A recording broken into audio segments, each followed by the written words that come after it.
Привет, с вами Михалыч, а в этом видео я подробно расскажу и покажу все нюансы прокладывания канализационной трубы снаружи дома, покажу, как действительно правильно по уму это нужно сделать, а также все обосную, приведу реальные факты и примеры. Ну и конечно же расскажу ошибки, которые допускают самостройщики, которые ни в коем случае допускать нельзя при прокладывании канализации по улице. Так что смотрите, слушайте внимательно и оставляйте свое мнение в комментариях. Канализацию внутри дома я уже провел, как я это делал, скоро сниму видео.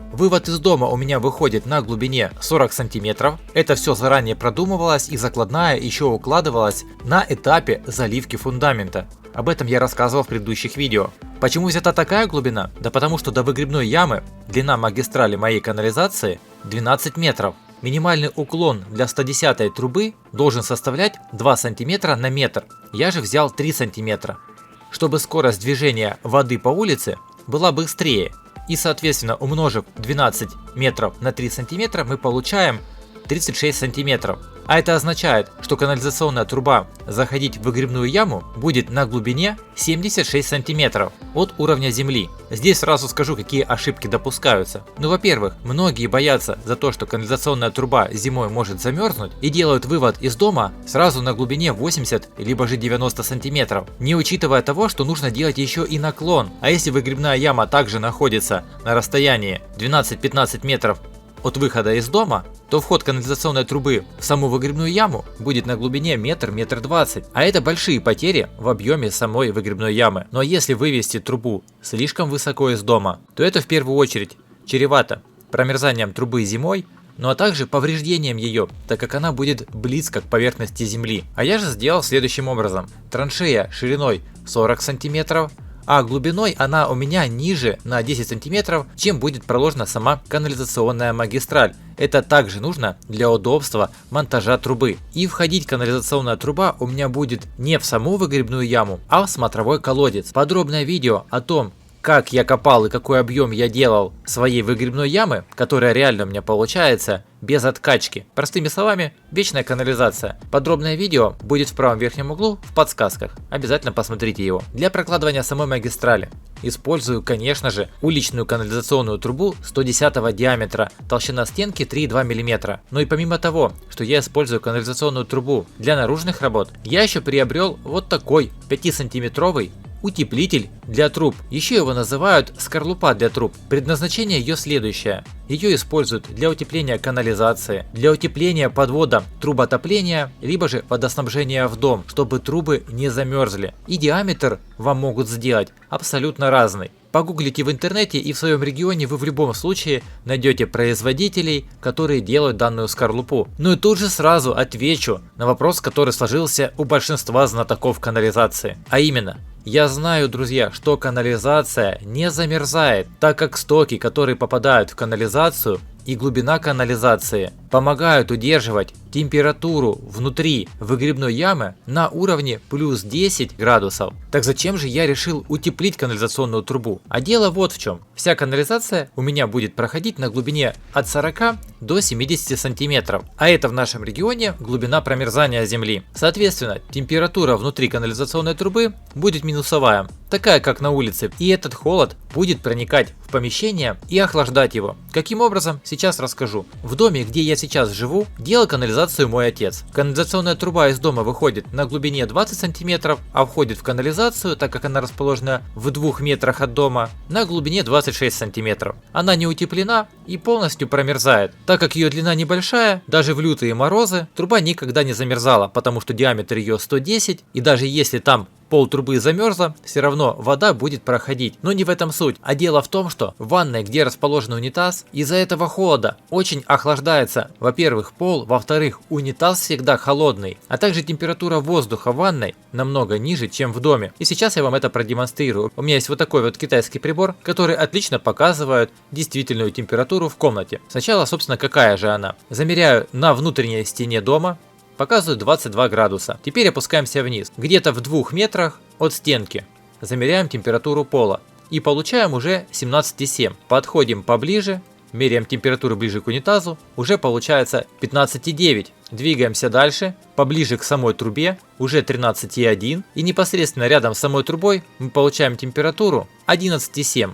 Причем сама наружная стена температурой 15 градусов. И вот, собственно, вам ответ, зачем нужно утеплять канализацию. На живом примере. Холодный воздух с промерзшей трубы, так как на улице на момент съемки данного видео было минус 15, проникает по канализационной трубе в помещение. Вход трубы и сама гофра, которая подключен унитаз, очень холодные. В унитазе, как вы знаете, есть водяной замок или водяной затвор, который сделан специально для того, чтобы запахи из канализации не проникали в помещение. И здесь всегда в унитазе стоит вода. Также, в принципе, она удерживает и прямое проникновение холода, сквозняка в доме через унитаз. Но эта вода в унитазе всегда очень холодной температуры. И это, собственно, и приводит к охлаждению самого унитаза, комнаты и пола под унитазом. А это в первую очередь потеря тепла и дискомфорт. А вот, собственно, забегая наперед, та канализация, которую я провел уже с утеплением. Замеряем здесь температуру внутренних стен. Сделал несколько замеров, и средняя температура, которую показывает прибор, 23,5 градусов. Все снималось в один и тот же день. На улице у нас минус 15, а температура пола рядом с унитазом в районе 23 градусов. По всему дому у меня полы утепленные. Это тоже сыграло роль на то, что холодный воздух в дом не проникает так сильно через трубу. Ну вот меряю саму пластиковую крышку и показывает 22 градуса. Но это опять же внутри помещения. Давайте теперь померяем еще и внутри самой трубы. И у нас показывает плюс 17 градусов на самой глубине. Соответственно, делая вывод, что если бы у меня была возможность померять внутрь канализационной трубы в доме, там где она не утеплена, то там температуру показала плюс 3, плюс 5 градусов максимум. Так что вы все увидели своими глазами и теперь понимаете, для чего нужно утеплять канализацию. Но я, конечно же, жду гневных комментариев от знатоков, которые будут утверждать, что это деньги на ветер. Я же строюсь не на один день, а на всю жизнь, а также чтобы детям и внукам было комфортно. Ну а теперь, собственно, показываю весь процесс прокладывания канализации. Как это сделать правильно и по уму. Посередине траншеи я установил лазерный уровень, одна линия которого попадает у меня как раз в аккурат на низ канализационной трубы, которая выходит из дома, а со второй стороны лазер мне как раз переносит эту линию на бетонное кольцо смотрового колодца, которую я сразу здесь отметил карандашом. Если так прокладывать трубу, то все будет четко по уровню и вода двигаться у вас никуда не будет. Поэтому нужно сделать наклон. Наклон канализационной трубы 110 диаметра по общепринятым понятиям должен составлять как минимум 2 см на метр погонный. Таким образом, сточные жидкости будут нормально передвигаться, не будет никаких застоев и засоров. Но так как это улица и длина достаточно большая, то я взял 3 см на метр. И вот здесь сразу грубые ошибки, которые допускаются. Если сделать слишком маленький наклон, то стоки будут медленно двигаться по трубе, а зимой это будет приводить к их обледенению и замерзанию. И вот такая канализация может быстро забиться. А также если сделать наклон слишком большой, например под 45 градусов, то стоки на такой длине магистрали будут очень сильно разгоняться, что может привести к срыву трубы, а также к разрушению выгребной ямы, потому что напор воды будет очень велик. Как я уже и говорил, что длина моей магистрали 12 метров, я взял 3 сантиметра, и получается, что от верхней точки мне вниз нужно отмерить 36 сантиметров и поставить там отметку. Это и будет у меня низ входа канализационной трубы. Теперь, собственно, как делается отверстие в кольце, чтобы его не нарушить. Я взял кусок канализационной трубы, поставил низ трубы на метку, обвел по кругу карандашом и затем при помощи перфоратора и победитового сверла по кругу наделал отверстий. А затем на перфоратор поставил зубило и очень быстро выбил весь лишний бетон. Таким образом, круг у меня получился достаточно ровный и не привел к разрушению кольца. Теперь, что касается монтажа канализационной трубы.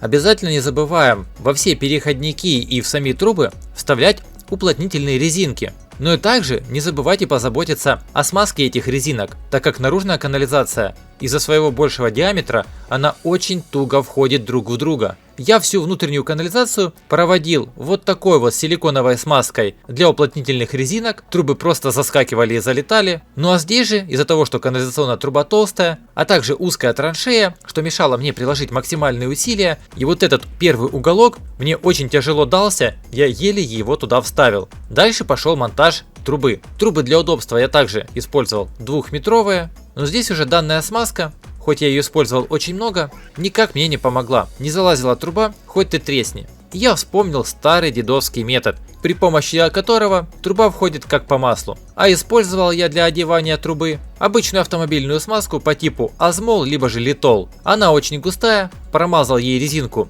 и саму трубу, на которую одевал, и все трубы залетали за считанные секунды. А вот эта обычная смазка для резинок в наружной канализации бессмысленная вещь. Все, канализация проложена, и теперь пришло время ее утеплить. Утеплитель мне, как видели, прислали квадратами, но порезка данной пенопластовой скорлупы делается при помощи струны, поэтому все детали, как вы видите, ровные, пазы четко вставляются, очень плотно, как видите. Соответственно, никакой мороз в мою канашку не попадет. Начал я монтировать от самой выгребной ямы и продвигался к дому. Чтобы удобно было скреплять утеплитель, то нижний лист данной скорлупы я выводил на 3-4 сантиметра вперед по отношению к верхнему листу. Затем под трубу укладывал нижнюю часть утеплителя. Вот поэтому я и копал на 10 сантиметров глубже, чем нужно было для прокладывания канализации. Ну а верхним листом, как раз пазами, я цеплялся за предыдущий лист, а также скреплял с ведущим листом. И таким образом паровозиком один за одним листы вставляются, и получается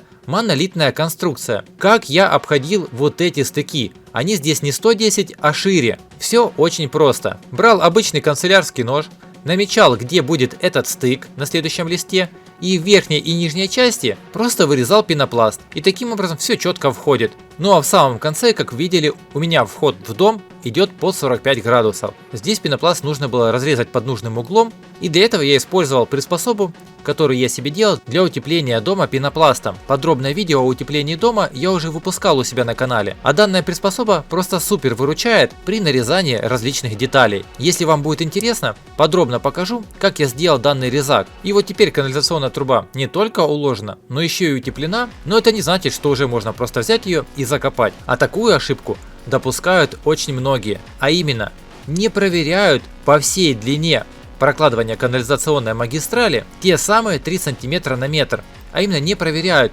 идет ли равномерный уклон по всей длине магистрали. А проще всего это сделать при помощи рулетки и лазерного уровня. Ставим лазерный уровень на произвольную точку, чтобы его линия захватывала как выход из дома, так и вход в саму выгребную яму. Замеряем рулеткой размер от утепленной канализационной трубы до линии лазера на выходе из дома, верхнюю точку меряем. У меня получилось 37. Опять же, это произвольные числа, у всех они будут разные. Вход в саму выгребную яму у меня был на 36 сантиметров ниже. Соответственно, 37 прибавляем 36, получаем 73. Так как на момент съемки видео там светило яркое солнце, то на рулетке линию от лазера камера снять не могла. Мы помним, что у нас было 73 сантиметра, отнимаем 3, на первом метре получаем 70, на втором метре мы получаем 67, и на третьем метре вот здесь мы должны получить 64. Смотрим, как раз 64 и получается. Этот промежуток у нас идет с четким наклоном. И так мы меряем до самого конца, до самого выхода, отнимая по 3 сантиметра. Если же вы видите, что у вас размеры не совпадают, например, получилось, что линия лазера не на 3, а на 6, либо же на 7 сантиметров в каком-то месте ниже, то значит здесь у вас на магистрали выемка. А это значит, что сточные воды будут в ней собираться, зимой будут намерзать, и канализация будет таким образом забиваться. Поэтому просто берем и подсыпаем под трубу канализационную песок. Ни в коем случае никакие кирпичи мы не подкладываем, особенно если вы канализационную трубу не будете утеплять, так как затем вы нагрузите на трубу землей, она со временем даст усадку, а кирпич усадку не даст. И соответственно ваша труба со всей землей опустится вниз, а кирпич ее сплюснет. Здесь будет излом трубы, что приведет к ее полному засору. И канализацию вы будете снова раскапывать и переделывать. Поэтому трубу лучше подсыпать чистым грунтом, а еще лучше песком либо же глиной. У меня в конечном итоге все четко совпало, по всей длине у меня нужный наклон, а здесь сам выход из дома я запенил, причем запенил конкретно, чтобы также никакой мороз и никакая влага не попадала. Пену я использовал для приклеивания пенополистирола, потому что у меня ее валом, я утеплял фасад. Но можно использовать и обычную пену. И это намного лучше, чем замазать просто растворчиком, который через пару лет отвалится, и у вас все будет не герметично. То же самое касается и входа трубы в выгребную яму. Обратите внимание, вот так она у меня заходит в сам колодец. Должно быть выведено внутрь хотя бы сантиметров 10-15, чтобы сточная вода не текла по кольцу, а сразу попадала на дно вашей канализации. И сначала нужно хорошо пропенить с наружной стороны, причем я также сделал максимальное опенивание, чтобы никакая вода здесь не зашла ни сверху, ни снизу. И собственно изнутри также запенил все пеной. Теперь все будет герметично, и талые воды, либо вода от осадков, не будет попадать в мою канализацию. Пену обрезать после засыхания не нужно, пускай она так и остается. А замазав такую трубу раствором, он со временем лопнет, отсыпется, и во все щели пойдет талая вода, либо же вода после дождей. И ваша канализация будет быстро наполняться, а вы не будете понимать, что же происходит, откуда берется сколько воды. И вот собственно сам замер скорости движения воды в канализации. От момента заливки воды в канализацию до ее выхода в саму яму прошло 12 секунд, а длина магистрали из дома до самой канализации у меня получилось 20 метров. Но даже по струе видно, что скорость отличная, по кольцу не обтекает, но и также в противоположную стенку на большой скорости вода не попадает, что не приведет к разрушению самой выгребной ямы. Ну а на этом у меня все. Так что, друзья, те, кто досмотрели видео до конца, респект и уважуха. Теперь вы точно знаете, что утеплять канализацию нужно, и не для того, чтобы она не замерзла, а для того, чтобы было вам комфортно находиться в туалете, либо же в ванной комнате, если там расположен унитаз, и не переплачивать за отопление. У кого остались вопросы, задавайте их в комментариях. Я же вам желаю легкой работы и удачного дня. До встречи в новых видео. Пока!